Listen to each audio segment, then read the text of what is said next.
আসলে মানুষগুলো যারা আসে তারা মেইনলি রাস্তার পাশে থেকে দেওয়ার চেষ্টা করে, ভিতরে যাওয়ার চেষ্টা করে না। সড়কের পাশে যে এলাকাগুলোতে সেগুলো ত্রাণ যাচ্ছে, কিন্তু ভিতরে এলাকাগুলোতে ত্রাণ পৌঁছানো আসলেই দুরূহ, কারণ এখানে নৌকার ব্যবস্থার সেটির সীমাবদ্ধতা রয়েছে এবং বাইরে থেকে যারা আসছেন তারা এই এলাকাগুলো সম্পর্কে ভালো ধারণা নেই।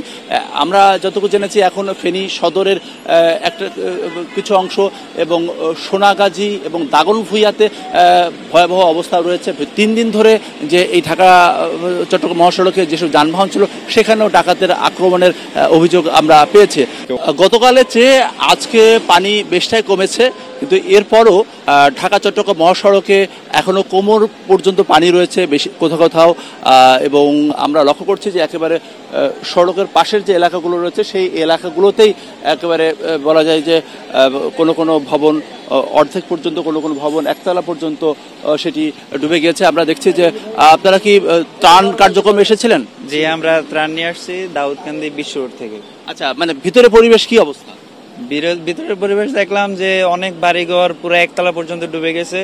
তো মানে 100% কপার কন্ডেন্সারে তৈরি ভিশন ফ্রিজ, তাই গুণে মানে অটুট থাকে বছরের পর বছর।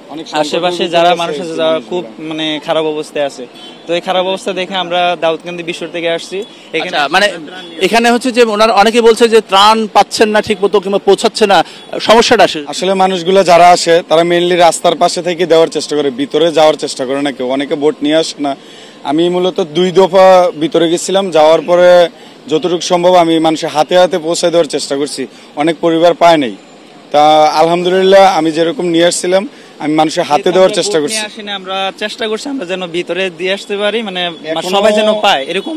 এখনো ভিতরে গলাহমান পানি আছে, তারপরে আমরা সাঁতরায় যাই আমার ছোট ভাই ব্রাদার নিয়ে আমি ভিতরে দেওয়ার চেষ্টা করছি। এবং এখানকার যে অবস্থা সেটি হচ্ছে যে অনেকে কিন্তু প্রচুর ত্রাণ নিয়ে আসছেন এবং সেই সঙ্গে নৌকা নিয়ে আসছেন, কিন্তু সেই নৌকাগুলোকে যে একটি জায়গায় নামানো সেটি আসলে কঠিন হয়ে পড়ছে, যার কারণে ঘন্টার পর ঘন্টা ত্রাণ এবং নৌকা নিয়ে আসলেও সেই নৌকাগুলোকে নামানোর যে ব্যবস্থা সেই ব্যবস্থা কিন্তু না থাকার কারণে অনেকে আবার ফেরত নিয়ে যাচ্ছেন।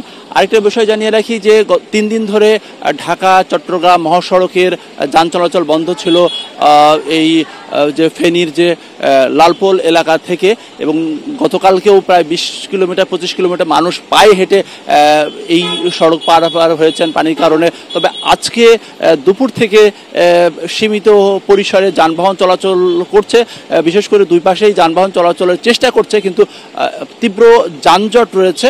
এরপরও চেষ্টা যে সামনের দিকে এগোনোর। আমরা চট্টগ্রাম থেকে গত বৃহস্পতিবারে ছাড়ছিলাম, এখন যাইতেছি আস্তে আস্তে। আজকে 2 দিন পথে আটকে রয়েছিলাম, আর পথেই ছিলাম, গাড়িতেই ছিলাম এই পর্যন্ত। খাওয়া দাওয়া কষ্ট, সব দিকে দিয়ে কষ্ট, সব পানিতে মরুভূমি হয়ে গেছে। খাওয়া দাওয়া কই পাবো, কথা বুঝেন নাই? আজকে 2 দিনতেই আমরা গাড়িতে আটকেছিলাম। আর এখন কেমন পানি সড়কে? এখনো পানি আছে, মাজা পর্যন্ত পানি। আমরা বহুত এবং এই যে অনেকে অভিযোগ করছেন যে সড়কের পাশে যে এলাকাগুলোতে সেগুলো ত্রাণ যাচ্ছে, কিন্তু ভিতরে এলাকাগুলোতে ত্রাণ পৌঁছানো আসলেই দুরূহ, কারণ এখানে নৌকার ব্যবস্থার সেটির সীমাবদ্ধতা রয়েছে এবং বাইরে থেকে যারা আসছেন তারা এই এলাকাগুলো সম্পর্কে ভালো ধারণা নেই। আমরা যতটুকু জেনেছি এখন ফেনী সদরের একটা কিছু অংশ এবং সোনাগাজী এবং দাগনভূঞাতে ভয়াবহ অবস্থা রয়েছে, ভিতরে ত্রাণ পৌঁছানো কঠিন হয়ে পড়ছে। আরেকটা বিষয় হচ্ছে যে এরই মধ্যে এই মানবিক বিপর্যয়ের মধ্যে ডাকাতের আতঙ্ক তৈরি হয়েছে। ভিতরে যে এলাকাগুলো রয়েছে সেই এলাকাগুলোতে ডাকাতের আতঙ্ক বিরাজ করছে, এবং 3 দিন ধরে যে এই ঢাকা চট্টগ্রাম মহাসড়কে যেসব যানবাহন ছিল সেখানেও ডাকাতের আক্রমণের অভিযোগ আমরা পেয়েছি। তো এরই মধ্যে চেষ্টা চলছে যে এই মানবিক বিপর্যয় কাটিয়ে ওঠার এবং ঢাকা চট্টগ্রাম মহাসড়কে যে যানবাহন সেগুলো সীমিত পরিসরে চলার যে চেষ্টা সেটি রয়েছে। এই ছিল বলতে গেলে এখনকার মতো ফেনীর বন্যা পরিস্থিতি।